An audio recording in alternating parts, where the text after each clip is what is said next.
കുറച്ച് എരിവോട് കൂടിയുള്ള സ്നാക്സ് ഇഷ്ടപ്പെടുന്നവർക്കൊക്കെ ഇഷ്ടമാണ്. നമുക്ക് പക്കാവട 4 മണി ചായക്കൊക്കെ നമുക്ക് കഴിക്കാൻ ഭയങ്കര ഇഷ്ടമുള്ളൊരു സ്നാക്കാണ് നമ്മുടെ പക്കാവട എന്നുള്ളത്.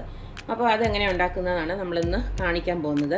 അതിന് വേണ്ടിയിട്ട് ഞാൻ 1.5 കപ്പ് നമ്മുടെ ബേസൻ ഫ്ലോർ അഥവാ കടലമാവ് അത് ഓൾറെഡി എടുത്ത് വെച്ചിട്ടുണ്ട്. പിന്നെ 3/4 കപ്പ് മതി നമ്മുടെ അരിപ്പൊടി, നമ്മുടെ ഇടിയപ്പത്തിനൊക്കെ എടുക്കുന്ന വറുത്ത അരിപ്പൊടിയാണ് ഞാൻ എടുത്തേക്കുന്നത്. അടുത്ത നമുക്കിതിലേക്ക് ആവശ്യത്തിനുള്ള ഉപ്പൊന്ന് ഇട്ട് കൊടുക്കുക. അടുത്തതിലേക്ക് കുറച്ച് മഞ്ഞൾപ്പൊടി, ഒരു നുള്ളോളം മതി. നമുക്ക് എരിവിന് ആവശ്യമായിട്ടുള്ള മുളക് പൊടി, അത് നമുക്ക് നിങ്ങളുടെ ഇഷ്ടത്തിനനുസരിച്ച് അങ്ങ് ചേർത്തോണം. ഞാനിപ്പോൾ ഒരു ടേബിൾ സ്പൂണോളം ഇട്ട് കൊടുത്തിട്ടുണ്ട്. അടുത്ത നമുക്കിതിലേക്ക് ചേർത്ത് കൊടുക്കേണ്ടത് കുറച്ച് കായപ്പൊടിയാണ്. ഒരു 1/2 ടേബിൾ സ്പൂണോളം ഞാൻ ഇട്ടിട്ടുണ്ട്. കായം കൂടുതൽ കൂടിയാലും നമുക്ക് അതിൻ്റെ ചെവ വരും, അതുകൊണ്ട് അതനുസരിച്ചിട്ട് ഇട്ട് കൊടുത്തേച്ചാൽ മതി.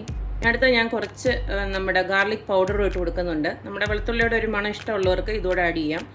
അത് ആഡ് ചെയ്തില്ലെങ്കിലും കുഴപ്പമൊന്നുമില്ല. അത് ഇഷ്ടമുള്ളവർക്ക് അതോടെ ആഡ് ചെയ്ത് കൊടുത്തിട്ട് നമുക്കിതൊന്ന് മിക്സ് ചെയ്തിട്ട് ഇതൊന്ന് നല്ലതായിട്ടൊന്ന് കുഴച്ചെടുക്കണം. ഇനി നമുക്ക് കുറേശ്ശെ വെള്ളം ഒഴിച്ച് കൊടുത്തിട്ട് നമുക്ക് ഇതൊന്ന് കുഴച്ചെടുക്കാം.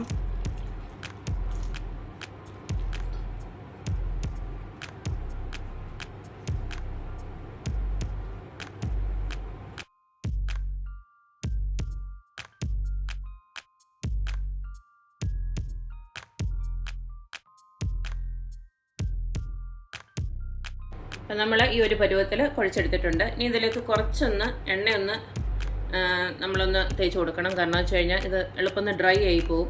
അപ്പോൾ എണ്ണ ജസ്റ്റ് ഒന്ന് തോയി കൊടുത്തിട്ട് നമുക്ക് ഇതിനെ ജസ്റ്റ് ഒന്നുകൂടെ ഒന്ന് കുഴച്ചൊന്ന് റെഡിയാക്കി വെക്കണം. ഒരു 1/2 മണിക്കൂറോളം ഒന്ന് നമുക്കൊന്ന് റെസ്റ്റ് ചെയ്യാനും വെക്കണം.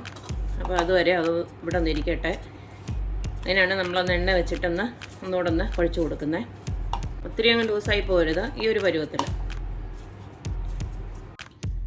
അപ്പോൾ നമ്മുടെ പക്കാവടയുടെ മാവ് കുഴച്ച് വെച്ചിട്ട് ഏകദേശം 1 മണിക്കൂറോളമായി. 1/2 മണിക്കൂർ എന്ന് പറഞ്ഞാലും ഇപ്പോൾ 1 മണിക്കൂറോളം ആയിട്ടുണ്ട്.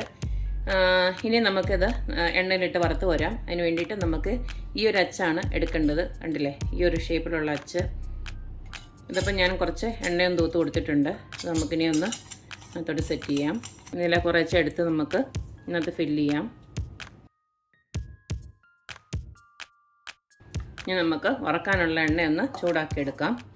അപ്പോൾ ഞാൻ നമ്മുടെ പക്കാവട ഉണ്ടാക്കാനായിട്ട് എണ്ണ ചൂടാക്കിയിട്ടിട്ടുണ്ട്. ഒരു ചീനച്ചട്ടിയിലോട്ട് സൺഫ്ലവർ ഓയിലാണ് ഒഴിച്ച് കൊടുത്തിരിക്കുന്നത്. അപ്പോൾ എണ്ണ ചൂടായിട്ടുണ്ട്. നമുക്കിനി നമ്മുടെ സേവാനാഴിയിലുള്ള അത് നമുക്ക് ഇതിനകത്തോട്ടൊന്ന് ഡിപ്പ് ചെയ്തിട്ട് കൊടുക്കാം.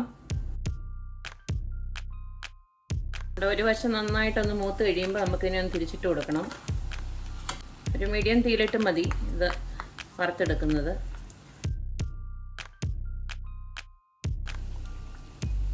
അപ്പോൾ 2 വശം നന്നായിട്ട് പാകത്തിന് മുരിഞ്ഞ് വന്നിട്ടുണ്ട്. ഇത് നമുക്കിനി ഇതിനകത്തുനിന്ന് എണ്ണയ്ക്കകത്തുനിന്ന് കോരി വാങ്ങാം.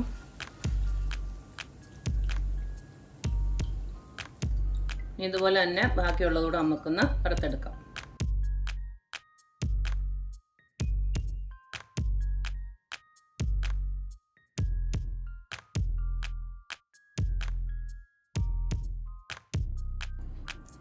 നമ്മുടെ പക്കാവടയെല്ലാം ഞാൻ വറുത്ത് കഴിഞ്ഞു. ഇനി നമുക്ക് ഫൈനലി നമുക്കിതിലേക്ക് കുറച്ച് നമ്മുടെ വെളുത്തുള്ളി ഉണ്ടല്ലോ, തൊലിയോട് കൂടി ഞാനൊന്ന് ചതച്ചെടുത്തിട്ടുണ്ട്. അതൊന്ന് മിക്സ് കൊടുക്കാം.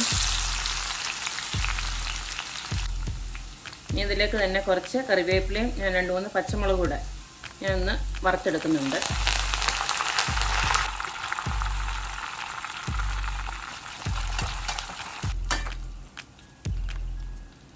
ഇതിപ്പോൾ നന്നായിട്ട് മൂത്ത് വന്നിട്ടുണ്ട്.